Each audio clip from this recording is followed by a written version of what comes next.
ایک ملک ہے ملائیشیا، سنا ہے نام آپ حضرات نے؟ جس نے سنا وہ بس بتائیے گا، دوسرا نہ بتائیے، نام تو سنا ہے نا آپ حضرات؟ ملائیشیا میں کوئی جماعت نہیں گئی کلمہ پڑھانے کے لیے، فوجی نہیں گئے، سارا ملک مسلمان ہو گیا۔ کیسے مسلمان ہوا؟ دو صحابی تھے، ان کا کام نہیں چلتا تھا، ان کی دکان تھی طائف میں، کاروبار نہیں چلتا تھا، دونوں نے ارادہ کیا، کہنے لگے یہاں کام نہیں چلتا، جگہ بدل نہ لیں؟ کہا بدل لیتے ہیں۔ ڈھونڈتے ڈھونڈتے ان کا خیال بنا کہ ملائیشیا میں چل کے دکان کرتے ہیں۔ اس ملک کے اندر آ گئے، یہاں دو صحابہ نے دکان ڈال لی، سودا بھی کھرا دیتے، بات بھی کھری کرتے، دلوں میں بھی سچ تھا، زبانوں پہ بھی کاروبار کرنے آئے، کاروبار، زبان بھی سچی، دل بھی سچا، بات بھی سچی۔ جو آدمی آتا اس سے محبت کرتے، اس کو کہتے یہ سودا جتنا تو لینے آیا اس سے تھوڑا بھی لے گا تو تیرا کام چل جائے گا۔ لوگ سمجھنے لگے یہ خیر خواہ ہے۔ ایک دن کے اندر 5 وقت وہ دکان بند بھی ہوتی، وہ بند کر کے دکان نماز پڑھنے جاتے، کہتے ہیں جب واپس آتے تو دکان کے باہر لائن لگی ہوتی، سودا خریدنے والوں کی لائن لگی ہوتی، لوگ کہتے ہیں کہیں اور سے نہیں لینا، انہی سے لینا ہے۔ یہ بات سچی کرتے ہیں، بھلے کی کرتے ہیں، خیر کی کرتے ہیں۔ جو آدمی اپنے گھر میں کوئی کام کرانا چاہتا پہلے ان دکانداروں سے جا کے مشورہ لیتا، کہتا بھائی یہ چیز مجھے چاہیے، میرے گھر کے اندر کتنی لوں تو کام چلے گا، کیا کروں؟ دکان، ان 2 رات کی دکان، او بھائی دکان پہ بیٹھے ہیں صحابہ، لوگ مشورہ لیتے، وہ مشورہ دیتے، لوگ ان سے سوال پوچھتے، وہ جواب دیتے، انہیں سودا دیتے، بات چیت ہوتی۔ لوگ ان سے پوچھتے ہم نے تو دھرتی دیکھی ہے، تم جیسے نہیں دیکھے، ہم نے زمانہ دیکھا ہے، بڑی بڑی دکانوں پہ گئے ہیں، تم جیسے نہیں دیکھے، تم کون ہو؟ اسے اب ایک دوسرے کا منہ دیکھتے اور دیکھ کے کہتے ہم کون ہیں؟ تم نے ابھی ابو بکر صدیق کو نہیں دیکھا۔ ہم کون ہیں؟ تم نے ابھی عمر فاروق کو نہیں دیکھا۔ ہم کون ہیں؟ ابھی تو تم نے عثمان غنی کو نہیں دیکھا۔ ہم کون ہیں؟ ابھی تم نے علی ابن ابی طالب کو نہیں دیکھا۔ اور فرمایا ہم تو نوکر ہیں، ابھی تم نے محمد عربی کو نہیں دیکھا، ابھی تم نے سید عالم کو نہیں دیکھا۔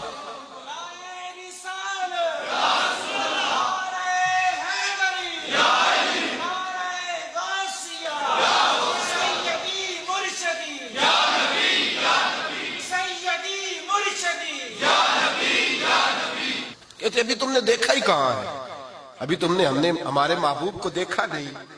وہ کہتے تم ہو کون؟ تعارف تو کراؤ۔ انہوں نے کہا کہ ہم رائی ہوتے ہیں، ہم چودھری ہوتے ہیں، چیمہ صاحب ہوتے ہیں، چٹھا صاحب ہوتے ہیں، ہم جناب انصاری صاحب ہوتے ہیں۔ یہ تعارف نہیں کرایا۔ کہا تم کون ہو؟ کہنے لگے ہمارا تعارف یہ ہے کہ ہم محمدی ہوتے ہیں، ہمارا تعارف یہ ہے کہ ہم مسلم ہوتے ہیں، ہم مومن ہوتے ہیں، ہم حضور کا کلمہ پڑھنے والے ہوتے ہیں۔ 2 بندوں نے دکان ڈالی، جا کے مسجد نہیں ڈالی، خانقاہ نہیں، مزار نہیں، دکان ڈالی، اور سارے کا سارا ملک کلمہ پڑھ کے مسلمان ہو گیا۔ بھئی میری بات سنیں نا، یہ روز بروز ایک بات بڑی تکلیف دہ ہے، لیکن کرنا بھی بڑا ضروری ہے۔ بیداری امت کانفرنس میں آنے والے میرے بھائیوں، ایک بات بڑی ضروری ہے۔ مسلمان کو جب بھی نقصان پہنچا ہے، پہلے اندر سے غدار بکے ہیں، لوگوں نے ایمان بیچا ہے، لوگوں نے ایمان بیچا ہے۔ کسی نے 2 کروڑ کا، کسی نے 10 کروڑ کا، کسی نے 20 کروڑ کا، کسی نے 2 ارب کا ایمان بیچا۔ ایمان حضرت عبداللہ بن حذافہ کو روم کے بادشاہ نے پکڑا تو کہنے لگا بول تیری قیمت کیا ہے، کیا لے گا؟ آپ فرمانے لگے میں جب صبح اٹھتا ہوں تو دعا کرتا ہوں اے اللہ جب میں مروں تو میرا خاتمہ ایمان پہ کرنا، میرا خاتمہ ایمان پہ کرنا۔ فرمایا جو دولت میرے پاس ہے وہ تیرے پاس کہاں سے آ گئی؟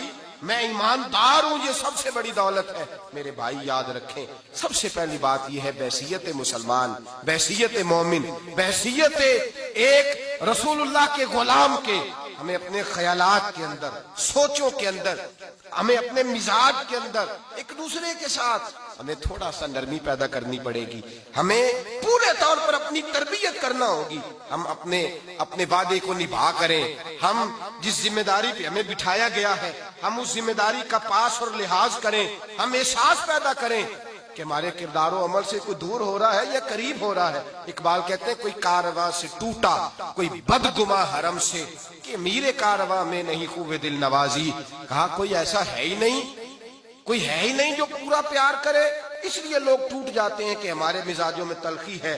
ہم اپنے کردار کو، اپنے عمل کو، اپنے حضرت عبداللہ بن جبیر نے کلمہ پڑھا، تجارت کرتے تھے، جانور خریدا کرتے تھے، بیچا کرتے تھے، کلمہ پڑھا، نبی کریم صلی اللہ تعالی علیہ وسلم سے کہنے لگے جریر ابن عبداللہ حضور کوئی وظیفہ؟ تو میرے حبیب نے فرمایا ہر بندے کی خیر خواہی کرنا، کسی کا نفع کرنے کی کوشش کرنا، کسی کا بھلا کرنے کی کوشش، سوچنا تیری طرف سے کسی کو فائدہ، ایسا شجر سایہ دار بننا کہ کوئی آئے تو پھل کھائے، کوئی آئے تو تیرے سائے میں بیٹھے، کوئی آئے تو تیری ٹھنڈی چھاؤں کی بات کرے. فیض الدین النصیحہ، میرا سارا دین خیر خواہی ہے، میرا سارا دین بھلائی ہے، بھلے کی بات کرنا، خیر کی بات کرنا. حضرت جریر ابن عبداللہ رضی اللہ تعالیٰ عنہ فرماتے میں جانور خریدا کرتا تھا، بیچا کرتا تھا. پہلے دن گیا ایک یہودی سے گھوڑا خریدا، 3 دینار کا سودا طے ہو گیا. آپ فرماتے مجھے اس نے دے دیا، میں نے اس سے لے لیا. جب میں نے گھوڑے کی لگام پکڑی تو وہ بڑا میرے پیچھے چلنے لگا. میں نے کہا یہ تو بڑا اچھا ہے، یہ تو بڑا نرم ہے، یہ تو تنگ نہیں کرے گا، یہ تو گھر میں بھی رکھا جا سکتا ہے، اس لیے کہ یہ بھاگتا نہیں، یہ جو ہے شرارت نہیں کرتا. کہتے ہیں یہ تیرا گھوڑا 3 دینار کا نہیں بھائی، یہ 6 دینار کا ہے، اس لیے کہ یہ بڑا اچھا ہے. یہ بات کہتے ہی چھلانگ لگا کے گھوڑے پہ بیٹھے. جب اسے بگایا تو کہنے لگے یہ سواری کے لیے بھی بڑا اچھا ہے، یہ دیکھو اس نے ضد ہی نہیں کی، مجھے بیچنے دیا ہے، یہ تو 9 دینار کا ہے. یہودی کو 9 دینار دیے. اور جب جریر ابن عبداللہ پلٹے تو یہودی نے آواز دی، کہنے لگا جریر وہی بیپاری ہے تو یا کوئی نیا ہے؟ تو وہی ہے یا کوئی نیا ہے؟ آپ فرمانے لگے یار میں وہی ہوں. تو کہا یار تو 3 دینار کا تو نے خریدا تھا، تو لے جاتا، یہ تو 6 دینار کیوں دے رہا ہے؟ حضرت جریر ابن عبداللہ رو پڑے، فرمانے لگے پہلے میں صرف بیوپاری تھا، اب میں ساتھ محمدی بھی ہو گیا ہوں، اب میں ساتھ رسول اللہ کا غلام بھی ہو گیا ہوں، اب میں غلام مصطفیٰ بھی ہو گیا ہوں. اور کریم نے میرے ساتھ وعدہ کیا ہے، وعدہ لیا ہے مجھ سے کہ میں خیر خواہی کروں گا، بھلا کروں گا. میں نے 9 دینار کا خریدا ہے، بازار جاؤں گا تو 12 کا بیچوں گا، 3 دینار کا مجھے پھر نفع ملے گا، میں تجھے دھوکہ کیوں دوں؟ یہ کہہ کے جیسے ہی سواری کا رخ پھیرا وہ یہودی چھلانگ لگا کے پیچھے بیٹھ گیا. کہنے لگا بازار بعد میں جانا، پہلے مجھے بھی ذرا رسول اللہ کا دیدار کرا دے، مجھے بھی وہاں لے جا.